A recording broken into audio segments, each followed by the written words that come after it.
ಸಮುವೇಲನ 2ನೇ ಗ್ರಂಥದಿಂದ ವಾಚನ. ಅಧ್ಯಾಯ 24. ಜನಗಣತಿ.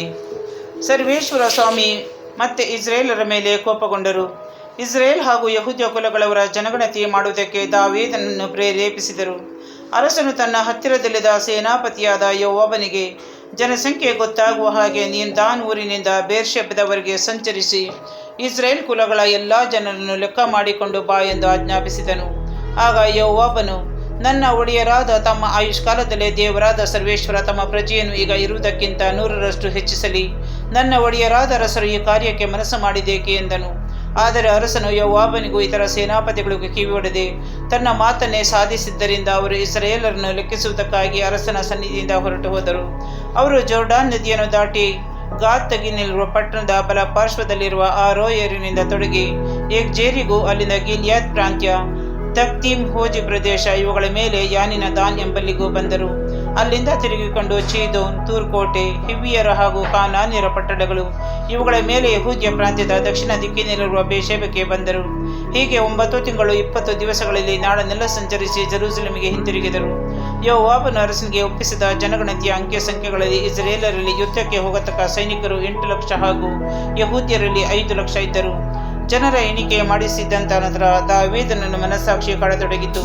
ಆದುದರಿಂದ ಅವನು, ಸರ್ವೇಶ್ವರ, ನಾನು ಬುದ್ಧಿಹೀನ ಕಾರ್ಯವನ್ನು ಮಾಡಿ ಪಾಪಿಯಾದೆ, ದಯವಿಟ್ಟು ನಿಮ್ಮ ದಾಸನ ಅಪರಾಧವನ್ನು ಕ್ಷಮಿಸಿ ಎಂದು ಪ್ರಾರ್ಥಿಸಿದನು. ಅವನು ಮರುದಿನ ಬೆಳಿಗ್ಗೆ 7 ಅವನ ದರ್ಶಿಯಾದ ಗಾದ್ ಪ್ರವಾದಿಗೆ ಸರ್ವೇಶ್ವರ ದರ್ಶನವಿತ್ತು. ನೀನು ದಾವೀದನ ಹತ್ತಿರ ಹೋಗಿ ಅವನಿಗೆ, ನಾನು 3 ವಿಧವಾದ ಶಿಕ್ಷೆಗಳನ್ನು ನಿನ್ನ ಮುಂದೆ ಇಡುತ್ತೇನೆ, ಅವುಗಳಲ್ಲಿ ಯಾವುದನ್ನು ನಿನ್ನ ಮೇಲೆ ಬರಮಾಡಬೇಕು ಅದನ್ನು ಆರಿಸಿಕೋ ಎಂದು ಸರ್ವೇಶ್ವರ ನುಡಿಯುತ್ತಾರೆ ಎಂದು ಹೇಳು ಎಂದು ಆಜ್ಞಾಪಿಸಿದರು. ಆಗ ಗಾದನು ದಾವೀದನ ಬಳಿಗೆ ಬಂದು, ನಿಮ್ಮ ನಾಡಿನಲ್ಲಿ 7 ವರ್ಷಗಳ ಕಾಲ ಬರಗಾಲ ಉಂಟಾಗಬೇಕು, ಇಲ್ಲವೇ ನಿನ್ನ ಶತ್ರುಗಳು ನಿನ್ನನ್ನು ಸೋಲಿಸಿ 3 ತಿಂಗಳ ತನಕ ನಿನ್ನನ್ನು ಓಡಿಸಿ ಬಿಡಬೇಕು, ಇಲ್ಲವೇ ನಿನ್ನ ನಾಡಿನಲ್ಲಿ 3 ದಿನಗಳವರೆಗೆ ಘೋರ ವ್ಯಾಧಿ ಬರಬೇಕು. ನನ್ನನ್ನು ಕಳುಹಿಸಿದವರಿಗೆ ಯಾವ ಉತ್ತರವನ್ನು ತೆಗೆದುಕೊಂಡು ಹೋಗಬೇಕು ಆಲೋಚಿಸಿ ಹೇಳು ಎಂದನು. ಅದಕ್ಕೆ ದಾವೀದನು, ನಾನು ಬಲು ಇಕ್ಕಟ್ಟಿಗೆ ಸಿಕ್ಕಿಕೊಂಡಿದ್ದೇನೆ, ಸರ್ವೇಶ್ವರನ ಕೈಯಲ್ಲೇ ಬೀಳುತ್ತೇನೆ, ಅವರು ಕೃಪಾಪೂರ್ಣರು, ಮನುಷ್ಯರ ಕೈಯಲ್ಲಿ ಬೀಳಲಿಲ್ಲ ಎಂದು ಹೇಳಿ ವ್ಯಾಧಿಯನ್ನು ಆಯ್ದುಕೊಂಡನು. ಆಗ ಸರ್ವೇಶ್ವರ ಇಸ್ರಾಯೇಲರ ಮೇಲೆ ವ್ಯಾಧಿಯನ್ನು ಬರಮಾಡಿದರು. ಅದು ಹೊತ್ತಾರೆಯಿಂದ ನೇಮಕವಾದ ಹೊತ್ತಿನವರೆಗೆ ಇತ್ತು. ದಾನಿನಿಂದ ಬೇರ್ಷದವರೆಗೆ ವಾಸವಾಗಿದ್ದ ಇಸ್ರಾಯೇಲರಲ್ಲಿ 70,000 ಜನರು ಸತ್ತರು.